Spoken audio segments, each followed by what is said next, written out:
f***ing airborne, baby!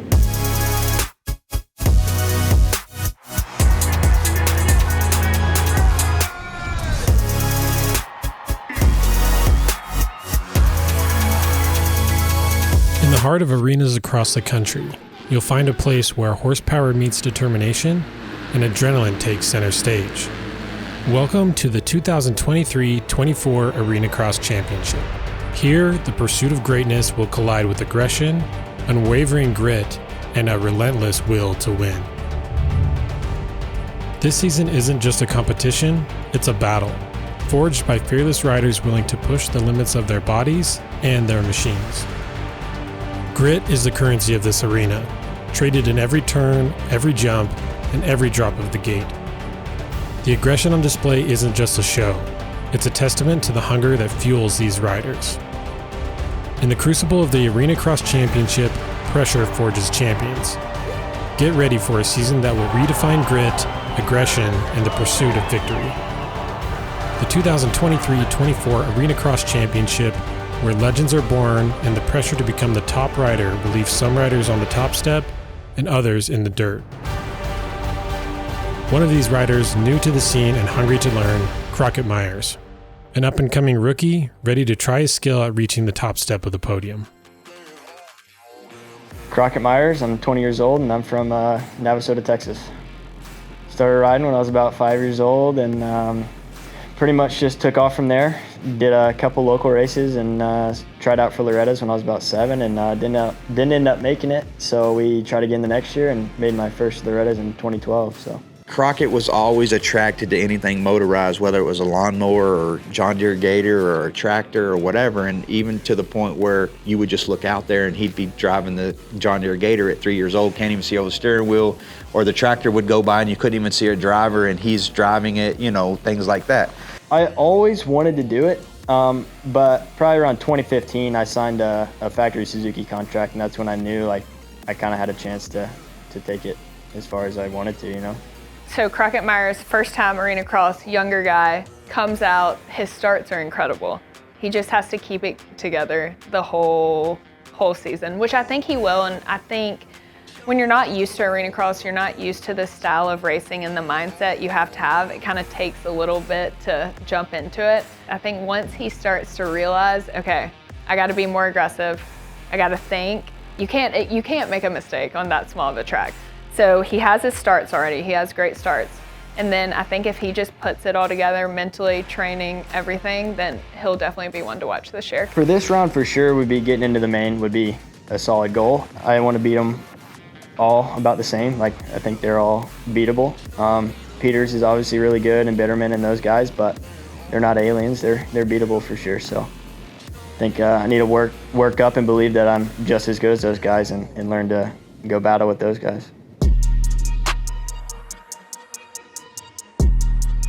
Day one, qualifying was rough. I think I was like P19 going into the night show, which was all right. Obviously, I race a little bit better than I do practice, so I was fine. Just going into the heat races, I was obviously nervous, but my gate was actually pretty good. I was like 5 or 6 out from the inside, so I kind of had like a straight shot to go into the turn. There's a dude on a 450. I think his number's 480. Could be wrong, but anyway, he kind of went up the inside of me, bumped me, so I moved out, and then he got to the lead pretty early, and then I think Kyle ended up passing him pretty quick.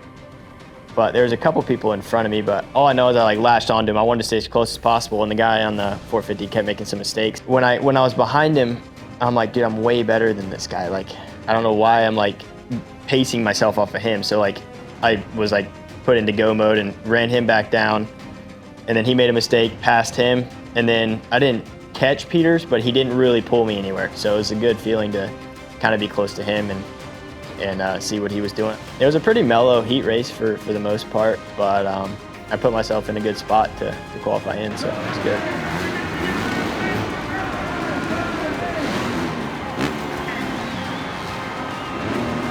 It's not Sunday, it's Saturday night.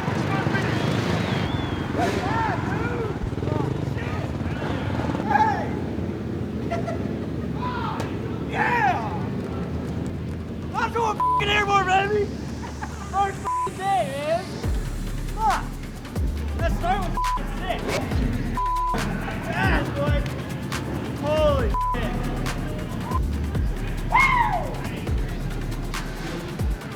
That's wrong. That had to have been 20.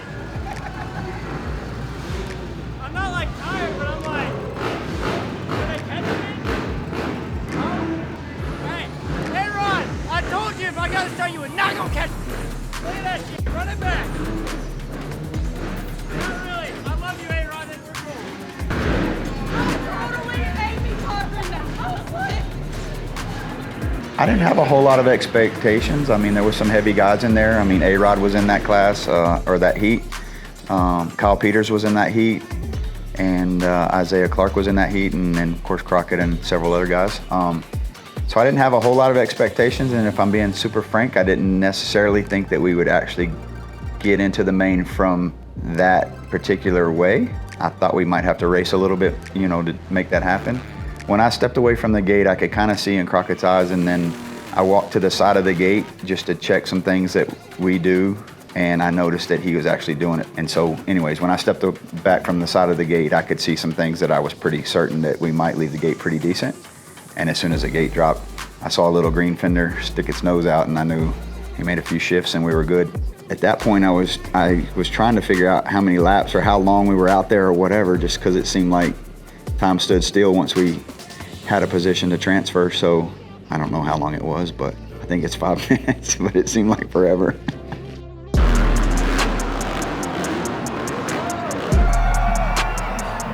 First main, I got an all right start. Got kind of pushed out on the second turn by, well, Brees blew by me in the whoops. Dude's an animal in the whoops. And then I think it was Peters and a couple others. Like, I was so timid in the second turn. I knew I was up there and I knew they were gonna be coming in.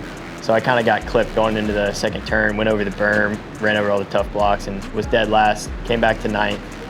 So we rebooted and got back out for the second main, and Chandler Baker came in a little hot, stalled his bike, and then slid into me, so I was facing the center block wall. Had to make a U-ey, get back on the track, and I was dead last again, and came back to ninth. So we went 9-9 for ninth overall. So.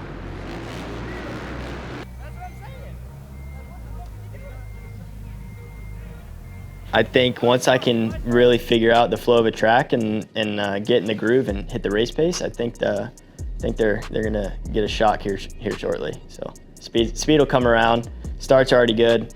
Yeah, wait till I get this figured out. It's gonna be a good time. So everybody out there probably noticed that he's a fairly decent starter, and I think the speed, he's not necessarily the greatest qualifier, but I think they noticed that he's a decent racer.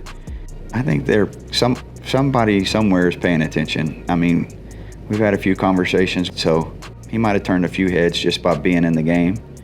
I don't necessarily know that we're a threat to the guys, but I think if they fuck around long enough and give him enough confidence, he might show up and shock somebody. True story. I like it.